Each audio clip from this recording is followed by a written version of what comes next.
شروع اللہ پاک کے نام سے جو نہایت مہربان اور بڑا رحم کرنے والا ہے۔ السلام علیکم ناظرین گرامی، اللہ رب العزت نے انسانوں کو جتنی عقل اور جس تیزی کے ساتھ ہم اپنی عقل کے بل بوتے پر اس کائنات کو سمجھتے ہوئے جدید سائنس میں ترقی کی منزلیں طے کر رہے ہیں، ہماری ہر دریافت ہمیں دین اسلام کی حقانیت کا واضح ثبوت دیتی ہے۔ ایسا ہی کچھ حالیہ دریافت سے پیش رفت ہوئی جس سے نبی صلی اللہ علیہ وسلم کی ایک اور حدیث مبارکہ کی سچائی ہمارے سامنے آئی۔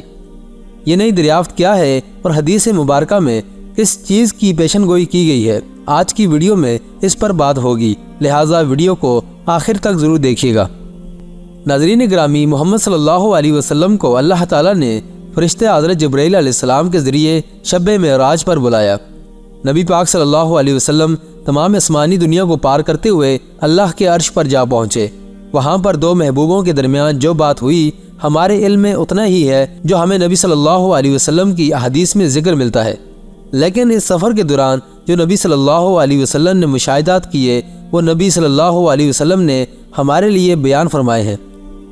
سفر معراج سے واپس تشریف لائے تو صحابہ رضوان اللہ اجمعین نے پوچھا کہ سفر کیسا تھا۔ اس پر نبی صلی اللہ علیہ وسلم نے صحابہ اکرام کو اس سفر سے آگاہ فرمایا، اور وہاں پر ایسے صحابہ بھی تھے جن کا تجسس اور شوق مزید بڑا ہوا تھا۔ انہوں نے نبی صلی اللہ علیہ وسلم سے سوال کیا کہ یا رسول اللہ، جب آپ براق جیسی تیز سواری پر آسمانی دنیا کو پار کرتے ہوئے اللہ تبارک و تعالیٰ کے حضور جا رہے تھے تو اس سفر کی آواز کیسی تھی؟ یقیناً یہ سفر اتنی اہمیت کا حامل تھا کہ صحابہ اکرام کے لیے جاننا انتہائی دلچسپ ہو رہا تھا۔ وہ اپنی عقل میں آنے والے ہر سوال کا جواب جاننا چاہتے تھے۔ تو نبی صلی اللہ علیہ وسلم نے جواب میں کہا کہ جب میں آسمانی دنیا کی اور بڑھ رہا تھا تو میں نے کائنات میں 4 انگلی جتنی جگہ بھی خالی نہ دیکھی جہاں پر کوئی فرشتہ موجود نہ ہو۔ اللہ پاک نے ہر جگہ کے لیے بے شمار انگنت فرشتے پیدا فرما رکھے ہیں، اور ان تمام فرشتوں کا کام اللہ تعالیٰ کی تسبیح بیان کرنا ہے۔ پھر آپ صلی اللہ علیہ وسلم نے فرمایا کہ تمام آسمان ایسے لرز اور چٹخ رہے تھے جیسے ابھی گر جائیں گے۔ ناظرین گرامی، یہ تو تھی حدیث پاک کا پس منظر جس میں نبی صلی اللہ علیہ وسلم سے اس سفر کے دوران جو ہوا اپنے مشاہدات کو بیان فرمایا۔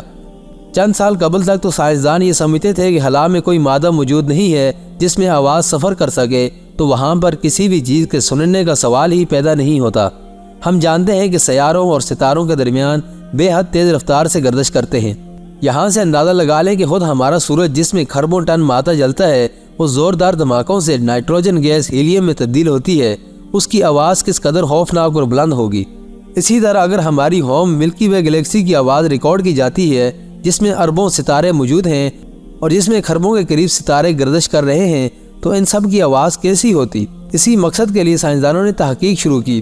سائنسدان جتنے بھی سیاروں اور ستاروں کو جانتے ہیں اس میں موجود ہر سیارے کا غور سے مشاہدہ کیا گیا، پھر ایک محسوس کمپیوٹر پروگرام کے ذریعے ان فریکوینسیز کو اس طرح ڈھالا گیا، پھر ہمیں دکھائی دی جانے والی فریکوینسی جس میں ستارے اپنے مادے اور انرجی کو روشنی میں تبدیل کر رہے تھے اس کو آواز میں ریکارڈ کیے جا سکے۔ یوں پھر سائنسدان اس مشن میں کامیاب ہو گئے اور انہوں نے خلا کی آواز ریکارڈ کر لی۔ آئیے آپ کو خلا کی آواز سناتے ہیں۔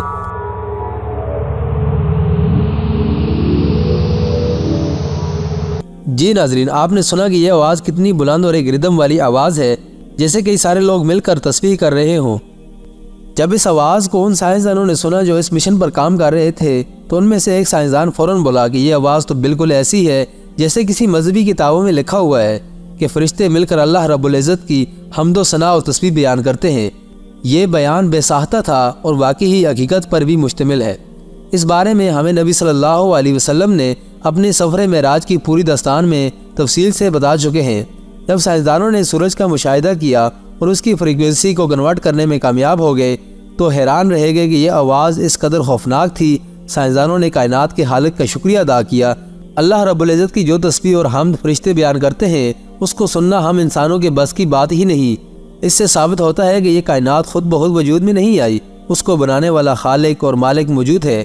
تمام تعریفیں اللہ تعالیٰ کے لیے ہیں جس نے اس کائنات کو اپنے حکم کن سے پیدا فرمایا اور اپنے حکم سے پناہ کرے گا۔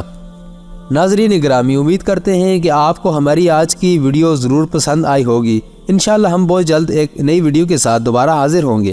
تب تک اپنا اور دوستوں اور رشتہ داروں کا خوب سارا خیال رکھیے گا۔ اللہ حافظ۔